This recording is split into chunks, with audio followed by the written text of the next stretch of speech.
I had forgotten about Fort Worth. There's so many remembrances, and since you mentioned that. Brother Joe Gilmore and I were to do some TV shows for, I don't know which congregation now, it might have been Brown Trail. Go and record 30-minute television program. It was all preaching. And while we're sitting, I asked Brother Gilmore if he would give his Indian whoop, and he did. And the studio was above us, and the person running the studio ran down the stairs, wanted to know what happened. And Brother Gilmore said he caused it. But that was a long time ago. A great pleasure to be with you and enjoyed so much all of the speeches. Paul called one, it was called that, Luke wrote that, of Paul, continued speech till midnight. And the late Brother Guy Woods, occasionally, in making a strong point, he would say, if you remember one thing about this speech, you remember this. And he would make that particular point. We enjoyed all of them very, very much and look forward to tonight and Brother Doug and then tomorrow. Been a pleasure to be in your midst and to have Mike Carey with me. I could not help but think about a moment ago, because I guess 20 or more years ago, regarding the plagues, Michael, I preached a sermon, One More Night with the Frogs. When you want these frogs removed, he said, tomorrow. And can you imagine, ladies, you go to turn back the covers and the bed's full of frogs. Let the oven door down and it's full of frogs. Go to the flour bin in the safe and it's full of frogs everywhere. When you want them gone, tomorrow, one more night with the frogs. The best lesson regarding the wilderness wanderings inspired, and I'm not. If you really want an account of the wilderness wanderings, then I would suggest Deuteronomy chapters 1 through 3. Here is when the prophet Moses, Deuteronomy 18:15, he said the Lord would raise up a prophet like unto me, speaking of him. And him shall you hear in all things. He was speaking of Christ. A prophet is one who foretold. We somewhere along the line had the idea that one had told the future. Well, they did, but it was forthtelling. Moses lived hundreds of years, and this point has been made, hundreds of years after the events that he recorded, and yet he was forthtelling by inspiration, writing down these events in Genesis, Exodus, Leviticus, and then in Numbers. Because the book that covered 1 month, though it may be longer for us to read, it still covered 1 month. And a challenge to the Levitical side of these. My lesson will pick up actually in Numbers chapter 9, and you have what's in the book. I think it started with chapter 11. And I'm going to try to go as far as I can through about chapter 26, if I can, and hit some of the high points of the wanderings of the children of Israel. I'd like to start in Exodus 12, though I said I'll start in Numbers 9. But I want to start with the Passover and them getting out of the land, and the blood on the doorpost and the lintels, and what the Passover suggested and what it implies. It's a type of deliverance. I said last evening that the Bible is a book about sin and redemption. This is one of the pictures of redemption of the children of Israel coming out of Egyptian bondage. I'd also like to say this evening that the Bible is a book about people and places. The Bible is not a book for God. The Bible is a book that shows us and tells us how God dealt with those things in those days. And people now are not a lot different from those times. And we will take this Bible and apply it, old and new, to our lives, then we will know how to handle better the problems of today. Our problem is we do not know much about the Bible overall. We have a lot of ignorance in our society today. And our job to spread the word to all the world and to make them knowledgeable of the love of God and how to handle the problems of life that we face. That's what the Bible did. Those people in those places overcome the problems that they have, and it'll do the same today if we will make the application. The Passover was a passing over of the doom that was really deserved.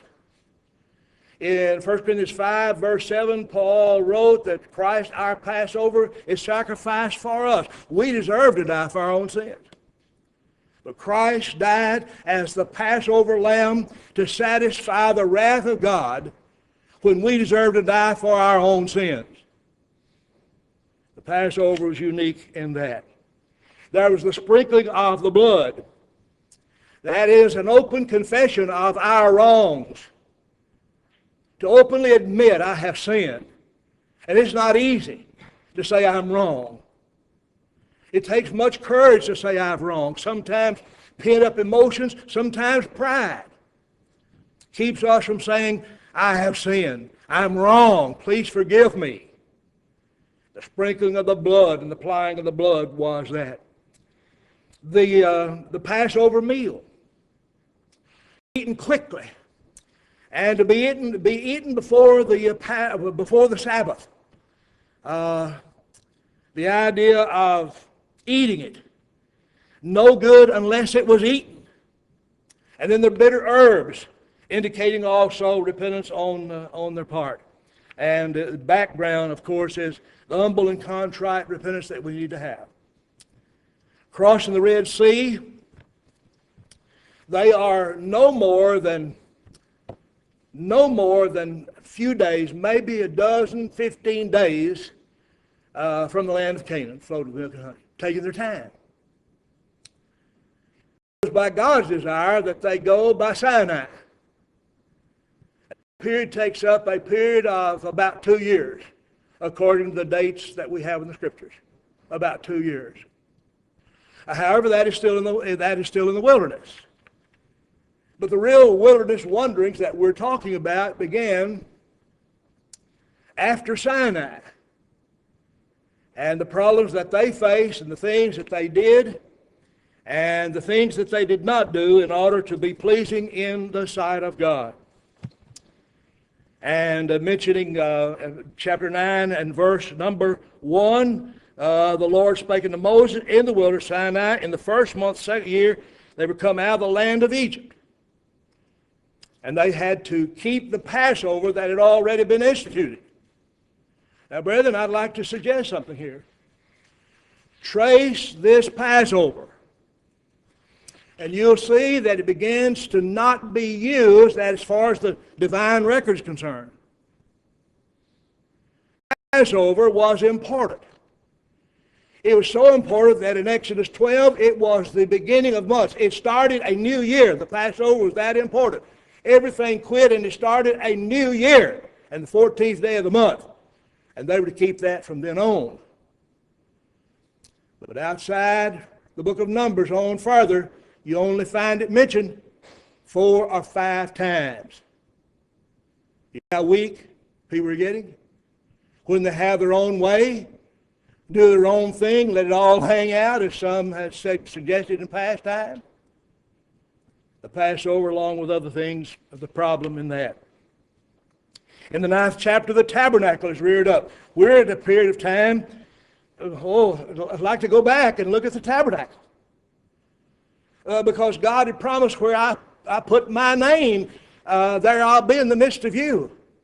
And there's that cloud and a pillar of fire at night. And when the cloud rested, they were supposed to stop and be in their tents. And he was in the tabernacle in that pillar of cloud. And if we can get to it, we will see him standing at the door of the tabernacle. His presence, that's where they would meet him. And they forgot. They forgot. In this same chapter, verse number 18, please notice of 9 of Numbers, at the commandment of the Lord, the children of Israel journeyed. At the commandment of the Lord, they pitched. As long as the cloud abode upon the tabernacle, they rested in their tents. I'm reading this to underscore one thing. 20. And so it was when the cloud was a few days upon the tabernacle, according to the commandment of the Lord, they abode in their tents, according to the commandment of the Lord, they journeyed. And so it was when the cloud abode, even unto the morning, and that cloud was taken up in the morning, that they journeyed, whether it was by day or by night, that the cloud was taken up, they journeyed. Do you notice a word here in these verses? I believe it's 4 times that the word commandment. Every what the Lord commanded, that's precisely what they did. They did not want to go beyond His commandment at this point. They did not want to come short of His commandment. That would have been a transgression of God's law. It's going beyond God's law. Coming short of God's law is a transgression and unrighteousness. And so here's a picture. In the early part of their beginnings, where they wish to do the commandment and keep the commandments of the Lord. Verses 18 through 23, I didn't get to 23. At the command of the Lord, they rested in their tents. When the cloud is here, you rest. You stay in the tents. If it's a long time, sometimes a year, then they could come out of their tents. But they were commanded to be in those tents, and they wanted to simply keep the commandments of the Lord. Chapter 10 is a record of the trumpets. Moses told them to make 2 trumpets. To be identical trumpets as far as we can tell. And these trumpets were for various things. One was a sign of danger. There was that particular sound of that trumpet. To keep the sound of that trumpet and to know what the sounds of the trumpets were. A call to move, not to move, but a call to assemble or whatever that was. And we do not know the sound that it gave. We do know in their orders of arrangement, 3 tribes on this side of the tabernacle, 3 here, 3 there, and 3 there, making up the 12 tribes. But there was an assembly of the trumpet. I remember well in taped conversations that was with Brother Guy in Woods, that he mentioned as a boy in Holiday, Tennessee, where they lived, that they lived beside the church building. And it was his responsibility on Sunday mornings at precisely 9:30 to go out and ring the bell for a little while. I believe he mentioned how many times it clanged, but to ring it a little while. He said, Harold, many of them did not have timepieces in those days. And it was a call to assemble. Back home at Locust Grove, my home congregation outside of Bradford, Tennessee, country congregation. There's a bell tower in the parking lot, set up on big poles up high. We may be in the field plowing or whatever, and we hear the bell, tolling of the bell. And during the day, not the Lord's Day, but during the day, we knew that someone had passed.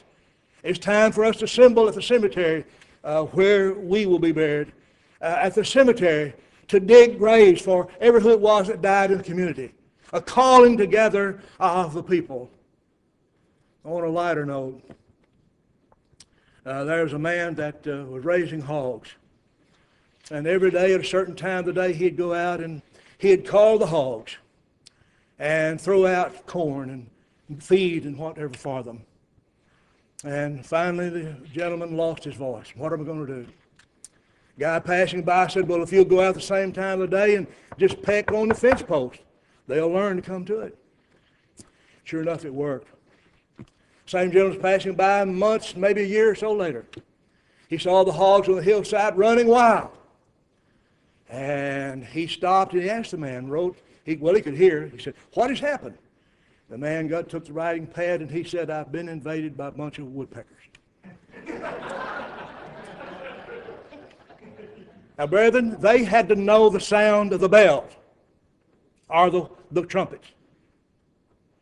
We need to know the sounds. Uncertain sound. Paul tells Timothy and Titus about sound doctrine, sound in speech, and sound lives as far as we're concerned, to be sound.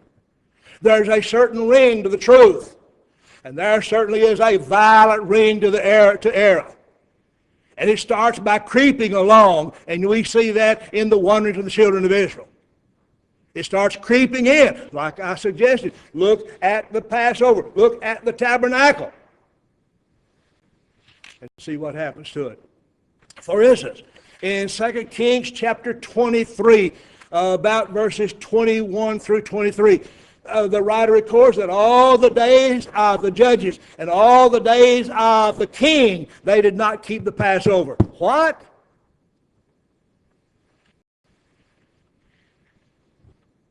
Were they to keep it on the first month, 14th day of the month? Yes. All the time of the judges. What did they do? Well, the writer of the book of Judges said every man did that was right in his own eyes. They set themselves up as judgment. We don't need that old stuff anymore. So they did not do it. The kings? No. That's 2 Samuel chapter 23. They did not keep the Passover until the 18th year of Josiah, and he commanded that Passover to be kept. There's a problem. They did not keep the commandment of the Lord that they vowed and started early to keep. But the people that came along would not do it. Chapter 11, there's complaining, verse 1. Complaining against everything that Moses and Aaron was doing. And this complaining so displeased the Lord that he sent fire and it burned round about them. And here's their leader. I appreciate what Michael said earlier about Moses giving excuses. Moses was not a perfect man. He was not a strong man in many respects. But God does not have to have the strongest people to do what he needs to be done. Some of us who are extremely weak can sometimes hit a home run. And other times it's difficult for us to make the grade. Moses went to bat for the people every time. Every time. And the ones that the people wanted to crucify, the ones that went to bat for them, God wanted to destroy them. No, not that. Who's caused the problem? In Exodus 12, there's a mixed multitude that came out of Egypt. And this mixed multitude, I believe that they're hangers-on. I believe that's the best description of them. They were the hangers-on. Idea about what all they believed or what they didn't believe. They were just hanging on.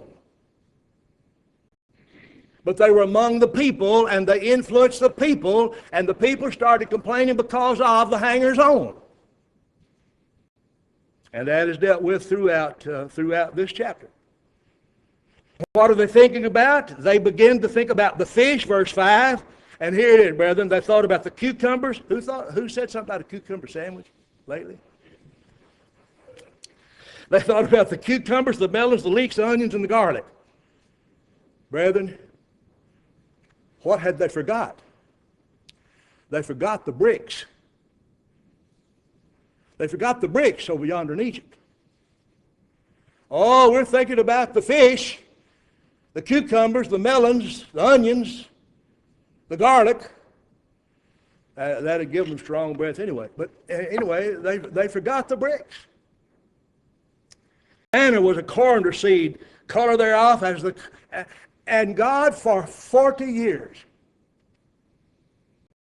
supplied miraculously manna. Never been duplicated and never will be.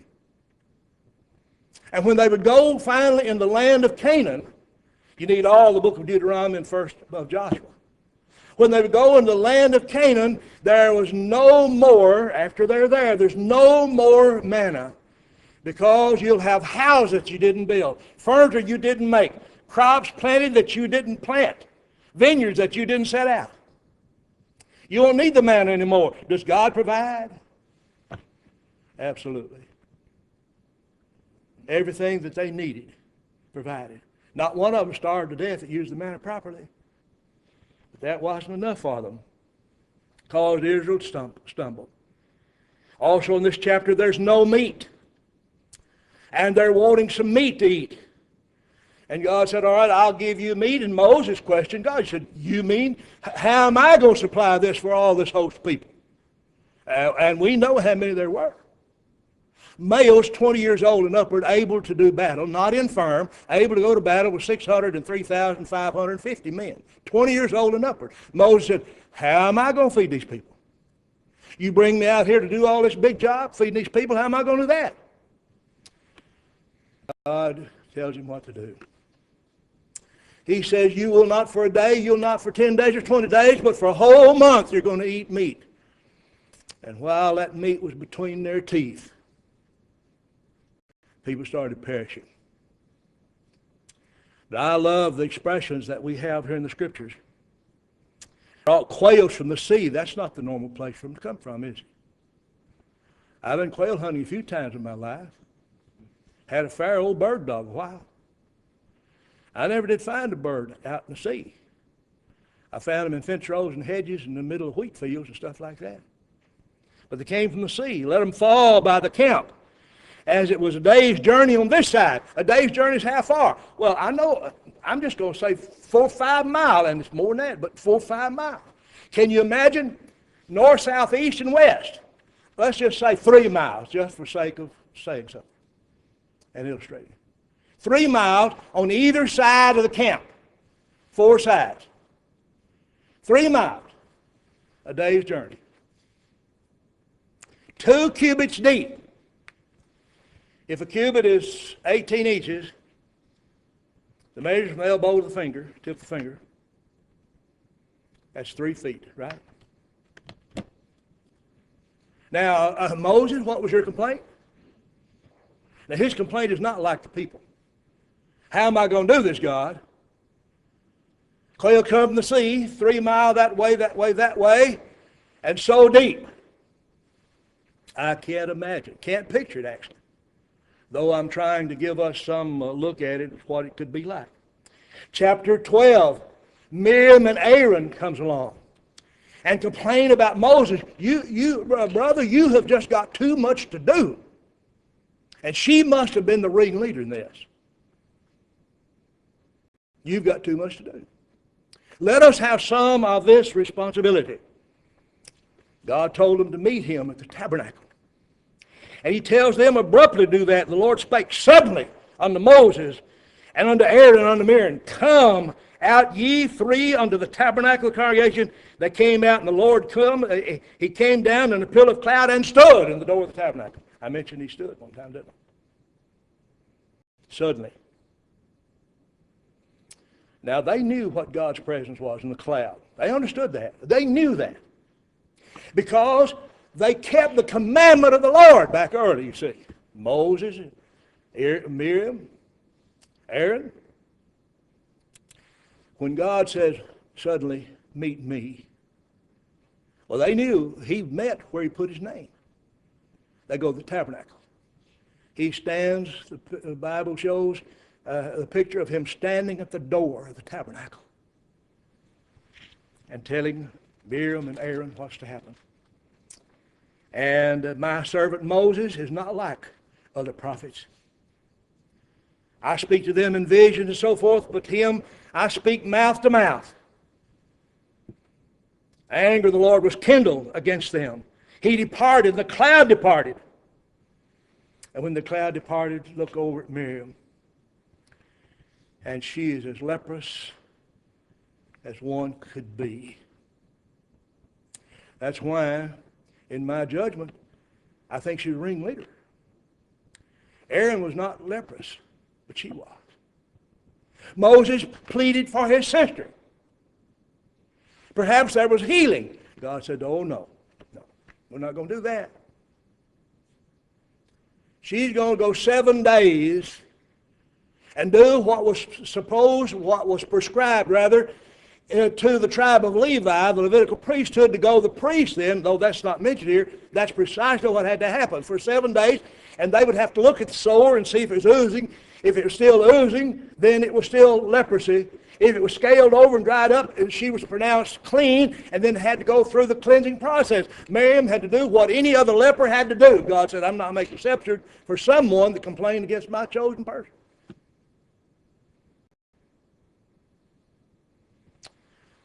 Now, brethren, there's a side point here, and I'm never going to get through where I want to go. But our host is generous with the time.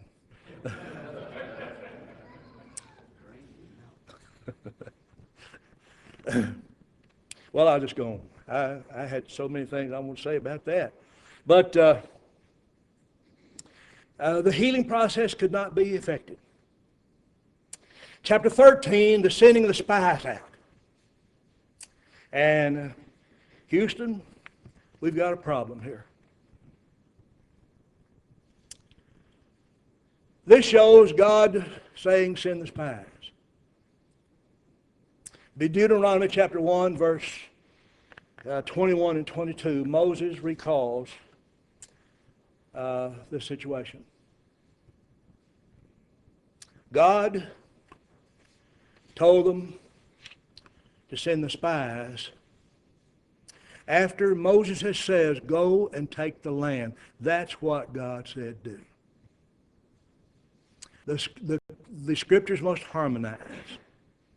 And that's the only way that Numbers 13 and Deuteronomy 1 will harmonize. Verses 21 and 22 of Deuteronomy 1, behold, the Lord thy God has set the land before thee. Go up and possess it, as the Lord thy God the fathers has said of thee. Fear not, neither be discouraged. And he came near unto every one of you, and he said, we will send men before us. God said, go and do it. They said, we're going to send men before us. That was not what God said. But God let that happen. Now, I believe that's a proper rendering between Numbers 13 and Deuteronomy 1. God permitted various things to happen that he never did approve of. He never approved, if I understand Matthew 19, he never approved of multiple marriages, but he permitted it because of the hardness of people's heart. Things God let go on that he did not validate, he did not put his stamp of approval, he did not vouchsafe it. He said, you go and take the land. Well, their question, can we do it or not? We need to have the 12 spies to go and look at that. How long did they take? They took 40 days. What did God say about the 40 days? He said in chapter 14, because you took 40 days, a day for a year, you're going to be in the wilderness for 40 days, and you will not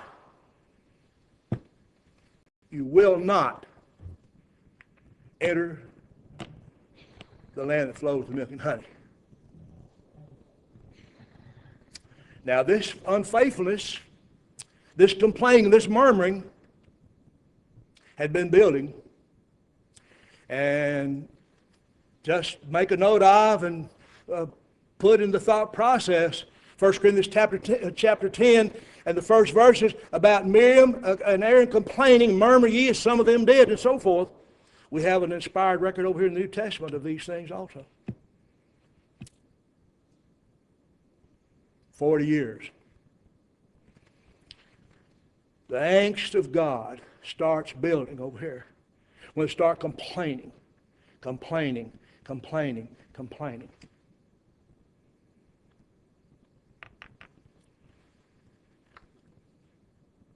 So he says 40 years. And that's how long. And that's what the 40 years is based upon as far as the divine record is concerned. The 40 days, 40 years, and this generation of doubters will not enter into the land of Canaan. And God said, Joshua and Caleb, the two spies that brought back a positive report, why discourage ye the children of Israel? They said. The other said, we are as grasshoppers in our sight. That's what they thought about themselves. Look at Moses' record in Deuteronomy. He said, they're walled cities. That's what the spies said. They're walled cities there. We can't do it. But Moses learned about the quail. He knew God could do it. Moses keeps interceding for the people, but he can't intercede and keep these people out of, keep them and let them go in the land of Canaan. And I'm sure that none of our brethren this day and time would be as it was in me growing up. How many of you have heard, just a rhetorical question, don't raise your hand or anything. Well, you can if you want to, but how many of you heard that only Joshua and Caleb in their promised land. Only Joshua and Caleb. The Levites were not numbered. Levites were not numbered.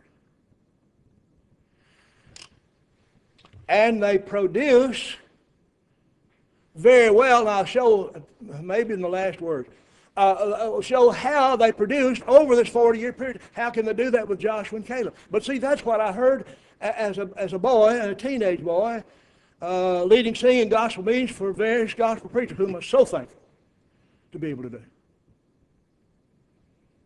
You see, it had to do with their tribes. Those of those 20 years old and upward did not perish. The 10 tribes perished 20 years old and upward. So when the Bible says Joshua and Caleb, let us explain what this is about, not just make a statement. Only Joshua and Caleb entered the land of Canaan. They did, tribe-wise, keeping the tribe intact. In chapter 14, all the congregation lifted up their voice and cried. And the people wept that night. What are they crying about?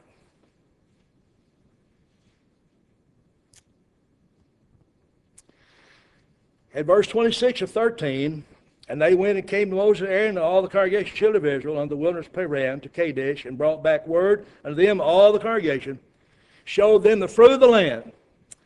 Nevertheless, the people be strong, dwell in the land, and so forth. An evil report. And yet, they're crying out in the night. All children of Israel murmuring. All the children of Israel, those 10 tribes, are discouraged. Now, brethren, it doesn't take much discouragement to go a long way, does it? We can let one or two disgruntled members, they seem like they can poison the whole pot of stew and discourage a multitude of folk and cause gossip in the community against the church by taking their poison next door to their neighbors who are not Christians and discourage them. Murmur against Moses and Aaron. They murmur and they murmur and murmur. Chapter 15, the laws that they're to enact in Canaan. Chapter 16, the rebellion of Korah. Korah is attached to Balaam over here in the book of Jude. So we know right at the outset this had to do with material gain. And when I look at this, I cannot help but think of youth ministers. Korah wanted attention as well as others. Korah's grandfather was Levi. He's the cousin of Moses. And the youth ministers come and say, the elders say, we want part of this responsibility. They do, you really do? Oh, yeah. Well, how about sitting in the elders' meeting when the elders call you over the irons and tell you, we don't want any more sermons on immodesty and social drinking. We don't have those problems. We need to pay the building off. Where's the youth minister? Where's the youth minister at when he's holding the hands of parents whose children have sometimes gone astray? Oh, he's out at the skating rink with them, doing around. Now, I know. I've been there. Been there and done that, or had that done. Here they are. We want some of this responsibility, all right? They had 250 of renowned people, the Bible tells us. Renowned individuals. Not scumbags, renowned individuals. To come out against Moses and Aaron. Take your censers. Now here's something from cry about. When it's all said and done, we have the first earthquake that we know of at least, and it opens up and swallows them. And got the number of those that died. Now the people got something to cry about. And they said, in their tears, well, you can't go into that land. They said, we're going to go. Moses said, if you start making that trip, God is not with you. He's in the tabernacle. He's up there in a pillar of fire. They said, we're going to go it alone. And you know the record. Moses said, God won't with you. He's not with you. And the awful things that take place. Chapter 17, and the rod that budded. We saw much of that. And everyone take a rod. I don't know. Maybe it was a limb off a tree. Write the name on it. Put it in the tabernacle. And there was one rod. It budded and bloomed, and started producing almonds. And where's that rod to be? Most holy place. Aaron's rod that budded. What lessons? Levitical charges, chapter 18. Law of unclean and clean in 19. Miriam died in Kadesh, chapter 20 and verse 1. And on and on. Half a minute. Well, I didn't get to my notes yet. I had a few. When the children of Israel started their journey, and they're counted, there's 603,550. At this juncture, when the death for the most part is over, there's going to be deaths. They have 601,730. This is the second generation. This is number 26. This is the second generation now. And Moses now is preaching to them. And here is the rest of Numbers and the book of Deuteronomy, about 5 speeches in Deuteronomy about what to do when you get in the land of Canaan. In my studies, I've separated the book into 5 different lessons. There may be only 3, but 5 different lessons. And the key is, don't forget to remember when you're there. Don't forget to remember.